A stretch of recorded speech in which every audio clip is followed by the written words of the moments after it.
So since I started making videos, I think by far the most requested video I've had is to do a ranking or tier list or my thoughts on what is best to spend on for the Legion Dragon skills.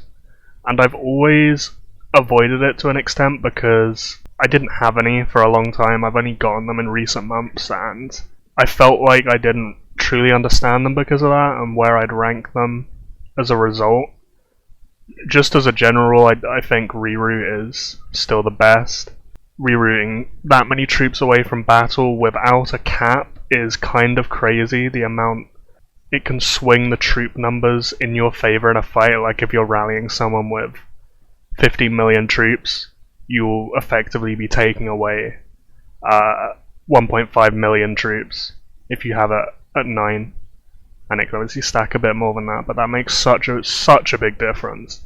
So I definitely think reroute is the best one people should get and probably what people should get first, but in my opinion at this point the second best is by quite a distance, or at least for my playstyle, is this, the army reinforcement skill. I went for this first of all just because it's army size. I'm quite vocal about how good I think army size is in this game and how it has so many little hidden benefits that aren't seen on its face value. And this is another case where it has hidden benefits which you don't see on the tooltip necessarily. So it has total defense, which is the worst option obviously, but then temporarily increases the quantity of your own troops by 10% when entering combat. So at rank 9 this will give 60,000 more troops. The thing with this is they're phantom troops, which means you can play around with that and actually offset a lot of deaths with it. There are a lot of tricks and a lot of hidden value you can get from this. So for example, you can actually run camps and have only frontline units yourself, and the reinforcement skill will then, you see here, offset all the casualties, every single one of them, and you'll end up with 0 deaths. Obviously this is a PvE rally, so isn't too important, but if you have this skill you can run camps for the rest of the time with 0 dead. You don't have to ever kill any of your Alliance members' troops, which is a really nice trick to be honest. I'm not sure how many people know you can actually do this, even if they do have the skill, because it's quite like a hidden mechanic, I guess. And this isn't a one-off, you can see it's every single camp I do. It doesn't work for dragons, even level 4s actually. It's the exact same system. I tried it here, it doesn't work. I've tried it before with 5s as well. Doesn't work with 5s. I think just because dragons do too much damage.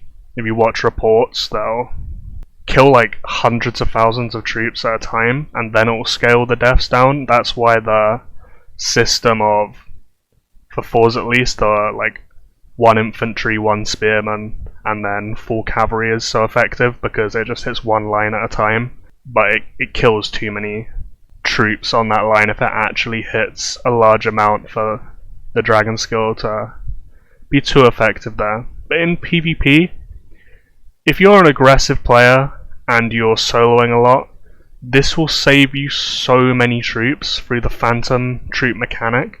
So this is last KVK I got it. These are just my saved reports, so obviously this isn't everything I did in KVK. I got something like 55 million merit that KVK, all from like rallies and solos, mostly solos. But if you look through these reports, it's like 16,000 infantry casualties offset, and it will be around that every single report.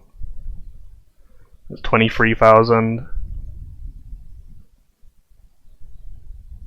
23,000. It'll be the same here, like, well, I didn't heal in this hit because I was trying to kill him too fast, but again, 23,000.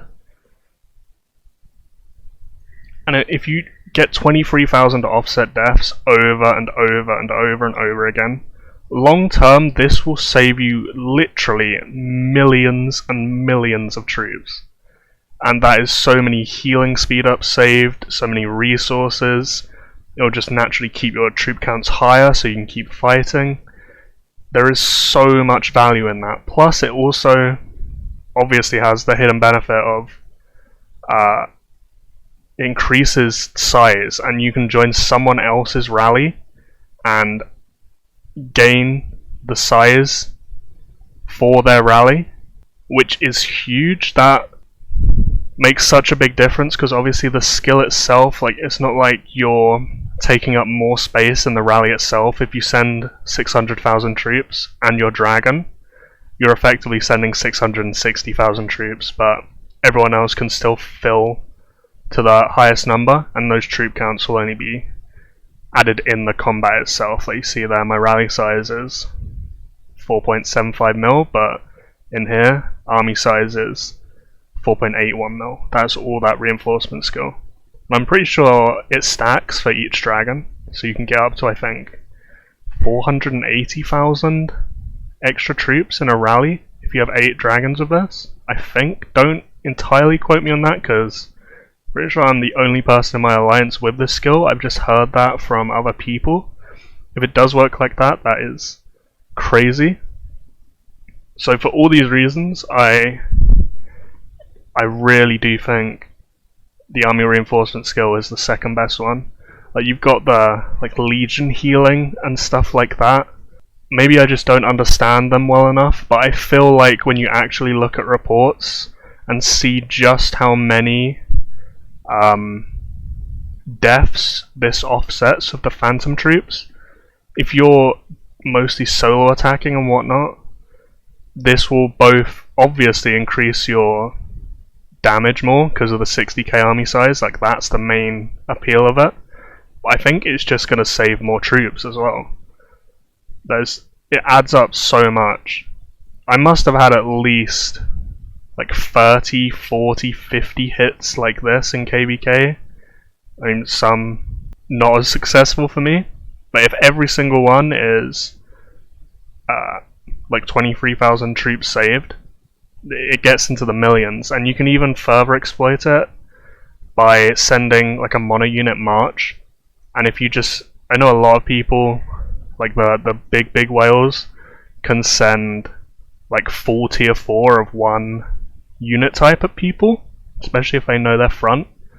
If you do that with that skill, it will offset 60,000 troop deaths. The issue with it is it divides itself into your composition. So here I'm sending Imp Cav, but it's also tier 3 infantry and tier 4 infantry. So I was trying to kill off my tier 3s because I was 1.5 billion at this point, so I was sending way more tier 3 infantry than normal.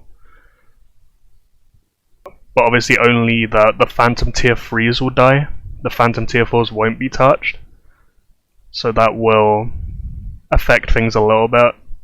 It won't make it quite as good, but you can push it further by just sending those mono unit marches. An issue with the skill is obviously it's more expensive than the others, but there is reason for that. It is so good. And normally it's 400 fragments. I think last time it was discounted to 330. So it's definitely annoying to get. To get that from scratch, you'd probably have to do 300 spins, 2 events in a row, which you'd need like, I don't even know, 6,000, 7,000 black diamonds for across 2 months, which is absurdly expensive obviously, and it's a very, very high budget, I realise that. I've basically been spending on nothing but these skills for a few months, just because it's so expensive. The dragon skills are so important, so if you're spending and you don't know what to get in your dragon, maybe you have reroute already, definitely think about going for this skill. It is exceptionally good. The phantom troops just have so much value.